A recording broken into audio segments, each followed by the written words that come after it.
You're still here on News Desk on Joy News. Many reactions continue to pour in after President Akufo-Addo gave his first State of the Nation address yesterday.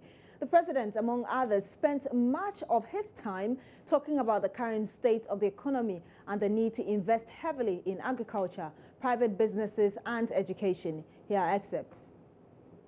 Free SHS starts with the 2017-2018 entrance into the public SHS.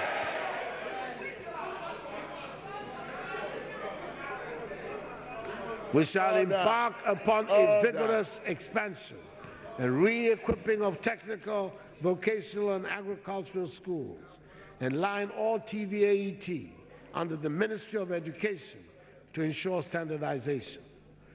The teaching of mathematics and science will take pride of place in all schools as we aim to make understanding of the scientific basis of life a central plank in our schools. We will thus make the use of ICT a central feature of our national life. Mr. Speaker, my government shall place teachers at the center of quality education and encourage professionalism amongst them. There will have to be some legislative reforms to ease some of the bottlenecks at the district level of supervision. By the way, teacher trainee allowances will be restored. When the Minister of Finance comes to read the budget, we keep our promises, just as we will ensure that our sports development is hinged on the revival of school sports. Mr. Speaker, there has been far too much tension in the education sector.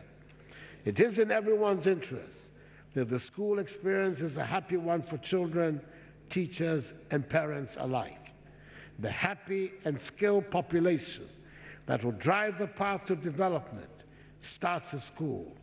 We aim to provide the key to prosperity in our schools.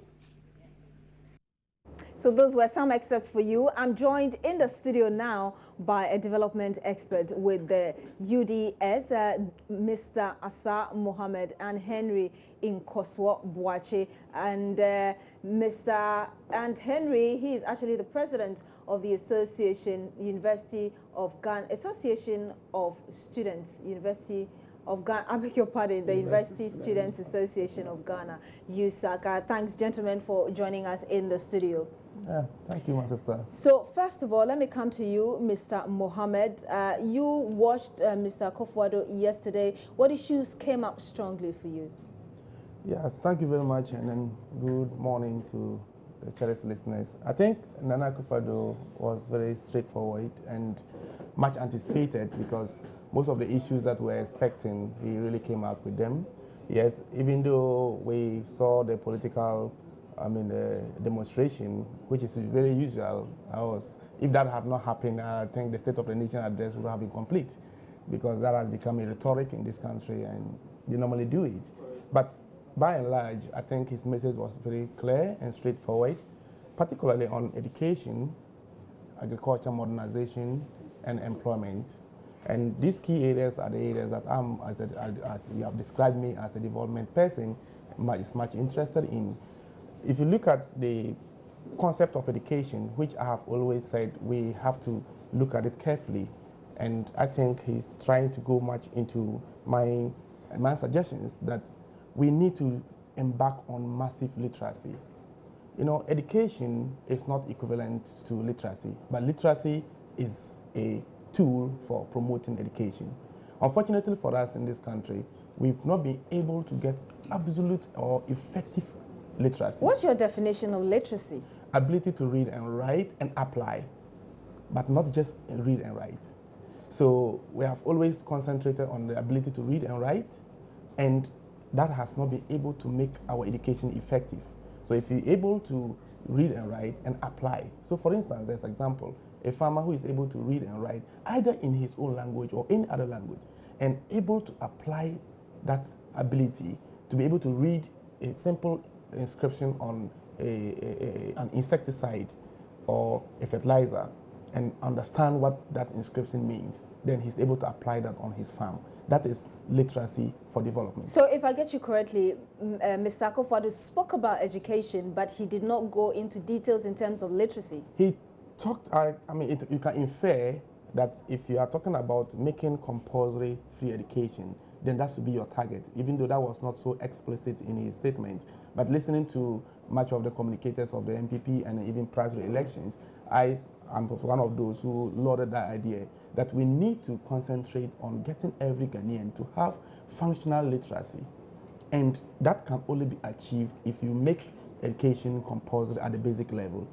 The implication of that is that you will be able to have every child, irrespective of his parental background, to be able to attend school. But it should not just be left in free education alone, but it should accompany with quality. So for you, that's one main key issue that came out. Let me come to you, Mr. Boache. You're the president of USAC, and you told me earlier that you are a fresh graduate. For you, did Mr. Akufo-Addo address any of your concerns at all as a fresh graduate? Thank you very much, Madam. A big good morning to all our cherished viewers, most especially the university students out there.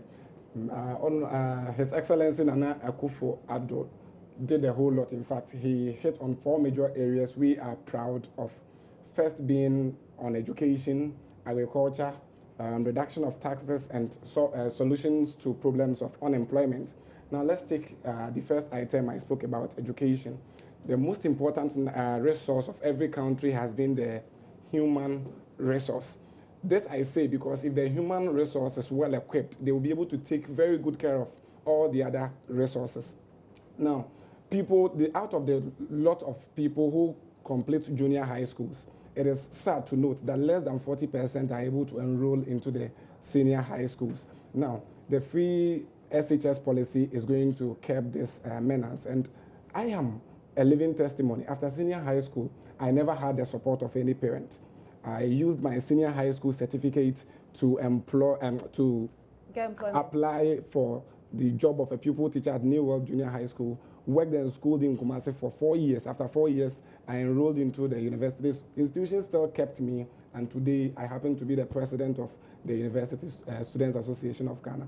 If I had not had the opportunity to enroll in the senior high school, all this would have been mere dreams. Now let's take the agric sector. Students, most especially university students, one of the major problems in there has to do with hunger. We learn with bare stomach. So if issues of agriculture will be tackled by His Excellency, then there is a clear indication that food will reduce drastically and problems of hunger on our campuses will be resolved. If you say, you mean the prices of food? Exactly. Okay. Exactly. And we would, on this note, advise that most national service personnel are posted to agric sectors so that they would also know the importance of agric and they would be conscientized on that routine, and so many graduates would also like to engage in that sector. Now, reduction of taxes, one of my major reliefs.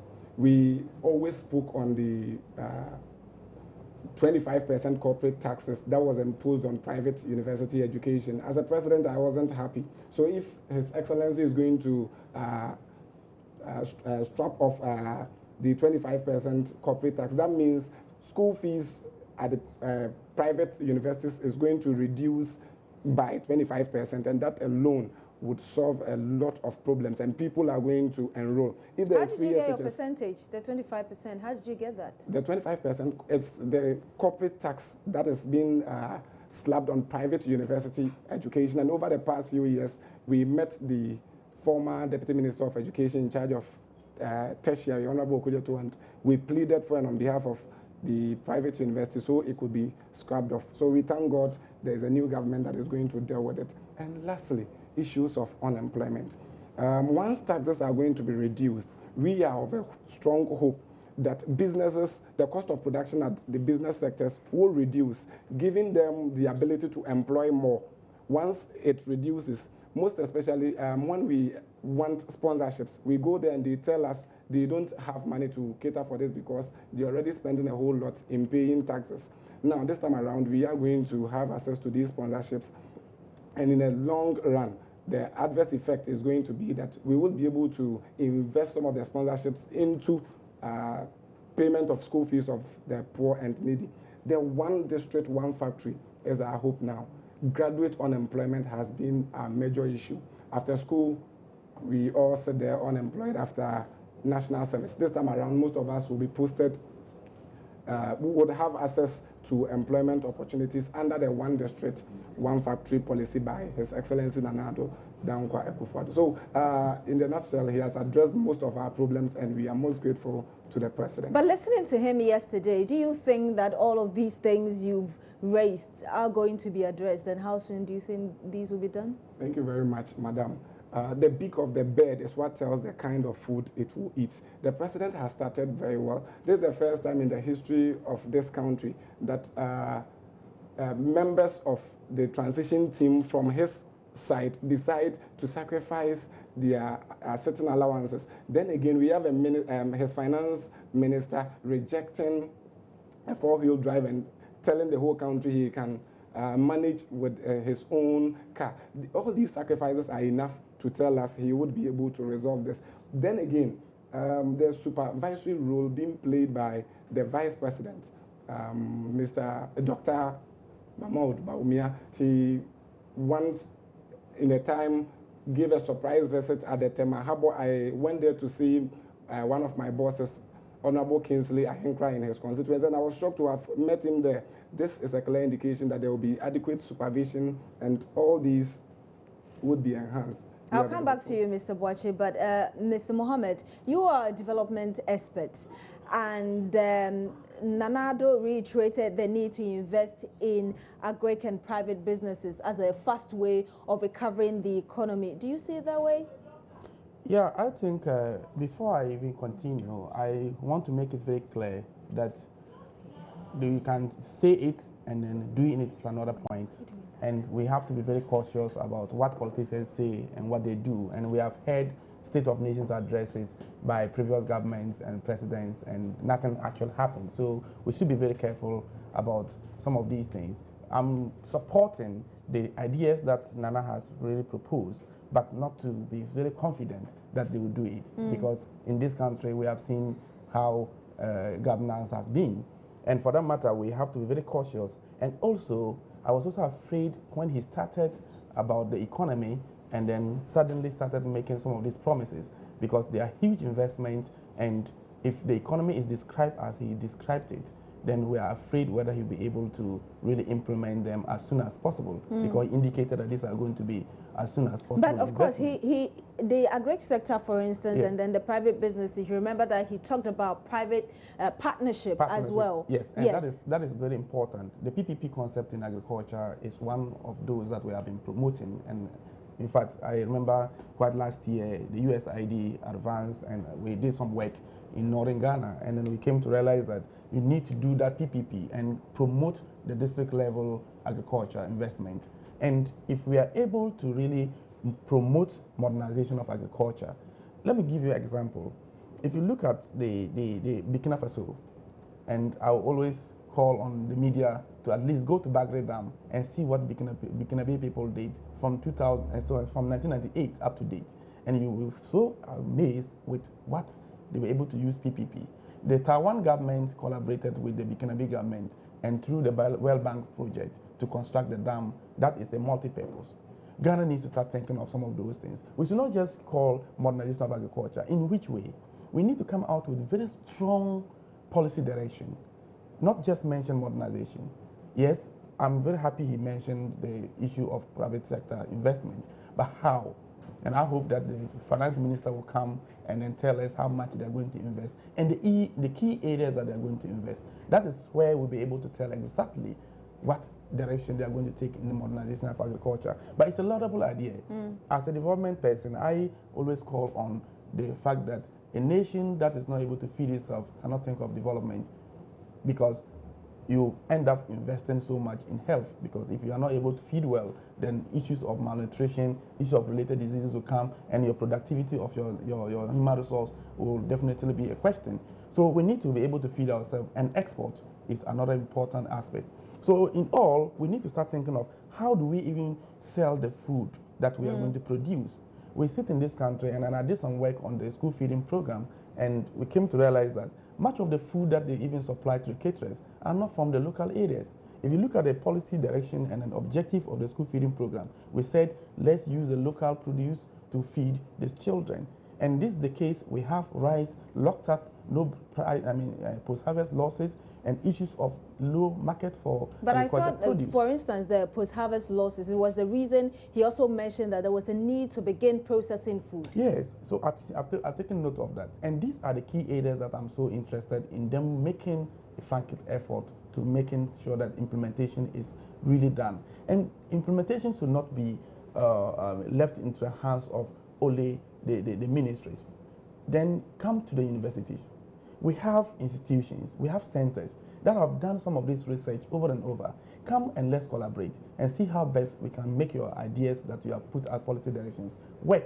I will come back to you, but talking about liaising with the university, I mean, you just came out of school. What has been some of the challenges from some departments at school that you think if they had the support of government, you know, they would be able to do marvelous things? Thank you very much. There are certain issues the government should take a critical look at. The university administrators hide under pretense of government and do certain things. Let me give you a very good example. The sale of university forms. Now, the least form is sold around 200 Ghana cedis. They will sell to millions of people when they know they would admit thousands of people, at times even below the thousands. This end up in exploiting most of these innocent students who would not in any way gain admission. There are so many components of the school fees breakdown which can be taken care of. It doesn't go to the government, but it ends up at the universities, which are not at the end of the day being taken care of. Now that there is free SHS, it means that parents... Which will start in September, to put on record. Which will start from September. That means parents will no longer be burdened in taking care of the awards in the senior high school, and all the attention will be on the university students, which is a great achievement by His Excellency. Then again, the introduction of the teacher trainees and the nursing trainees allowance means those sectors are gradually becoming free, because the allowances in one way or the other can cater for those expenses they incur in such sectors of the education. And free SHS in one way or the other is trying to suggest that one day Ghana can be like the lives of Germany, where university education is tuition free. They started from somewhere and they have gotten to this stage. Ghana has equally started, and we know that one day Ghana will be the hope of Africa. You seem very confident, and you kind of, based on what you're saying that all these things are so possible and they will be implemented, based on how you're talking. I am very confident because we were one of the agents of change. We were very unhappy with the previous government on certain decisions. We reported over and over and over and over, and our concerns were never listened to. The current government promised they were going to capture them, and we are very happy seeing them in here. That is why we want to support in ensuring everything comes to pass. And we know that for the first time in the history of Ghana, this wouldn't be a political talk. If it turns out that way, some of us will be very highly disappointed. I will come back to you, Mr. Mohammed. The president also talked about implementing, and I want to quote him here, implementing tough, prudent, and innovative policies. As a development expert, how do you think, what should be his focus in doing this? Yeah, I think in every public policy, the most important thing is how you are able to identify allies and then the implementers and the supervisory responsibilities. And I've always had an issue with the fact that we have implemented decentralization since 1981 and we have not been able to get much from it. So all the policies I've talked about definitely goes down to the decentralization concept. So I will suggest that they get back to those policies, look at which institutions from the top to the down, which are very relevant for implementing these policies, and try to do some policy reviews. I think they need to do more research, and they don't need to even do research because we have those findings already in the universities. And they need to just come back, meet with the universities and the research institutions, and at the end of the day, be able to give them some suggestions, and they can use their politicians to also do some of the political things that we have always been seeing. But by and large, the most important thing is how do we raise the resources for these things? And that is where I think we need to look at some of the things that Nana also promised as very cautious. He talked about these free, the teachers' training allowances and all that. I've always been one who is against that particular concept. I take this from the theory of social policy. And social policy, we have to look at the human being from the various stages and what type of social services is required. One, the individual from the womb to birth needs certain services. The individual from that age up to 6 needs certain services.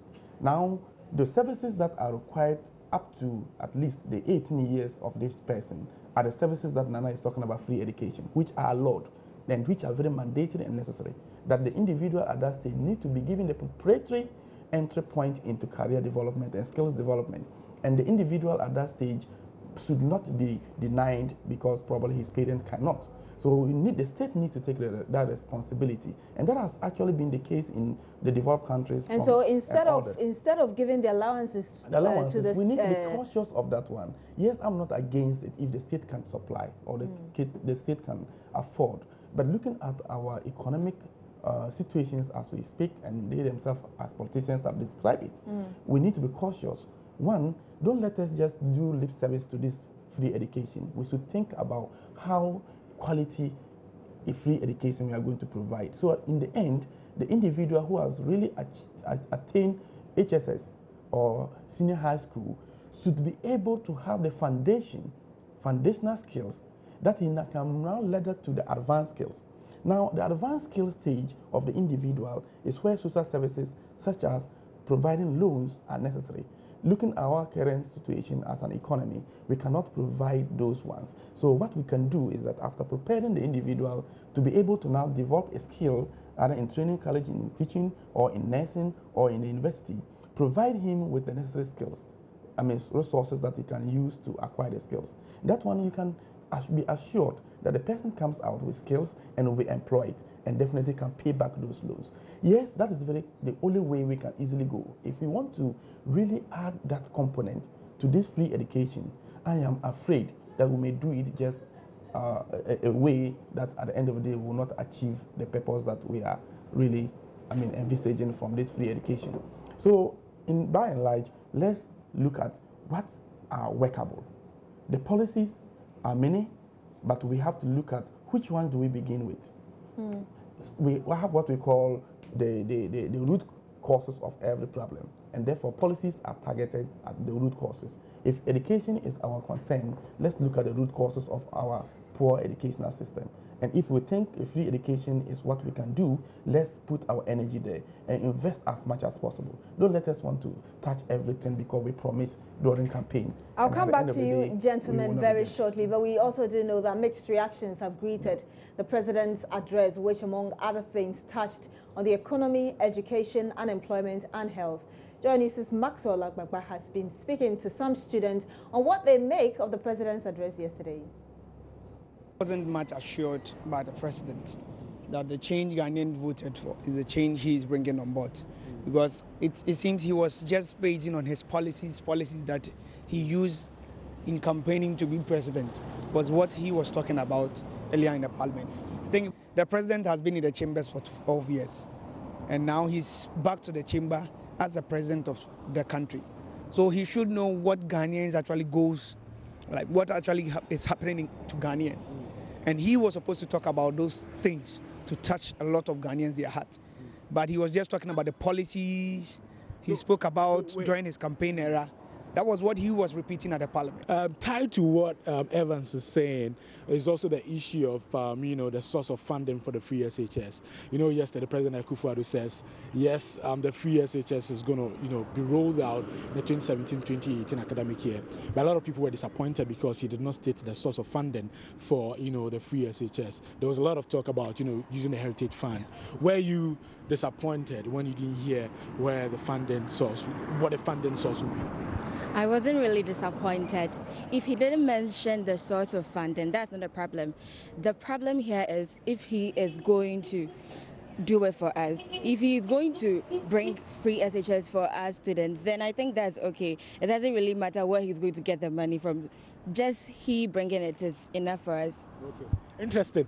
There's an argument about, a wholesale approach towards, towards this, making it free across board. There are some people who think that, some parents can actually afford the cost of, fees for the awards. So we do not necessarily have to, government does not necessarily have to bear that cost. We need to identify vulnerable people and pay those fees for them. What do you think about the whole idea of providing free education for all SHS students? Well, for me, it's really a good initiative because looking at the number of street children or the less privileged in the country, it's wider than the rich. Okay. Yeah, so if he's bringing it on board, I think it's a very good standpoint for the country. Well, another thing that the president talked about yesterday, he says that they are going to make sure they pass the affirmative action bill to make sure that about 30%, about 30 government appointees, are actually women. 30%. Is that impressive enough? Oh yeah, I think it's nice to say something like that. But one thing we should get is that I think there's a percentage of government appointees, practically ministers that come from parliament. Let's ask ourselves, how many women do we have in parliament? And if the numbers can match up. And in parliament, it's about majority and minority. We can't pick most of the people from the minority. And the ladies would make up from majority and minority. So I don't really think it's going to be that easy getting that. Yeah. Interesting. Well, you are young people, and the perception out there is that a lot of young people are not willing to go into agriculture. They see it as something else. Yesterday, President Akufo-Addo says, agric is what we can use to turn Ghana's fortunes around. He says we have about, we're going to secure about 125 million Canadian dollars to start an initiative called Planting for Food and then Jobs. What do you think is the real problem with the agric sector? For me, listening to the president concerning the agric, I think they made a statistics that a lot of the youth are not much interested into agric. I don't know which institution that did that kind of statistics to indicate that maybe this percentage of youth are not into. Me standing here, I had that feeling of even going into agriculture. But what shows or what are the measures I'm going to get in place in starting this agriculture? I always have a feeling when I go around, I see people into poultry and those things, farming. I have that passion that I also want to do something. But if you want to do this, it's all about money. Let me find out from our lady friend. Another thing that the president talked about was the restoration of teacher training and nursing, allowances. Let me find out from you. Your colleagues are now being reassured that they will be, getting their teacher training allowances and their nursing, allowances. Are you excited for them? Bearing in mind that you are also in a tertiary institution, but you do not take any allowance for being here at the Ghana Institute of Journalism. Okay, at one point I'm excited and at one point I'm sad. Because I am also a student. I have basic necessities, just as they are also having basic necessities. So if they are provided with funds to, cater for their basic necessities and all that kind of thing, what about me here? I also have things to do. You see, over here we do not have a hostel, or we do not have a hall or anything of that sort. So I have to fund for my hall, I have to fund for my own basic, my transportation, everything. But with theirs, they have accommodation and everything. So I think if it's to be extended to them or given to them, it should also be extended to us. Now, in wrapping up this conversation, I'm going to find out from you what you make of the, content of President Akufo-Addo's State of the Nation address. Now, when I talk about content based on your own, aspirations and objectives, and exactly, what you want to do with your own life. So this is solely your opinion. So on a scale of 0 to 10, content, what would be your rating? 0 to 10. 5. 5. 4. 4. 6. 6. I'd give him 9. 9. Yeah. In the studio with me here, Mr. Mohammed and Mr. Boache. Gentlemen, first of all, Mr. Mohammed, your final words. Yeah, I think the Ghana has gotten to a level where we have to begin to believe in ourselves. And I think that if we cannot really rely on our own selves, we cannot develop. And we can only do that with the leadership. And I think as Ghanaians, we have much confidence in Akufo-Addo, and that is why they voted massively for him. And for that matter, he has to understand that the future of this nation lies in his hands, and he has to move away from politics now into action. And from that point, then I think Ghana can achieve all what he has really postulated in his State of Nation address. Mr. Washi, in 30 seconds. Thank you very much. To all students in this country, all that we were expected have finally come, and that all that we can support the government is to ensure that we also patronize in made in Ghana products such as shoes, clothing, school bags, etc. The feeding programs should also come from the agricultural produce of this very country, and in ensuring this, we know that we equally help the government in ensuring all these. The days when students were sacked home for school fees, for which I happen to be once upon a time a victim, is all over, and we must all support the government. Thank you very much. Henry Nkoso-Boakye is the president of USAC, and Mr. Asa Mohammed is also a development expert with UDS. You're still watching News Desk.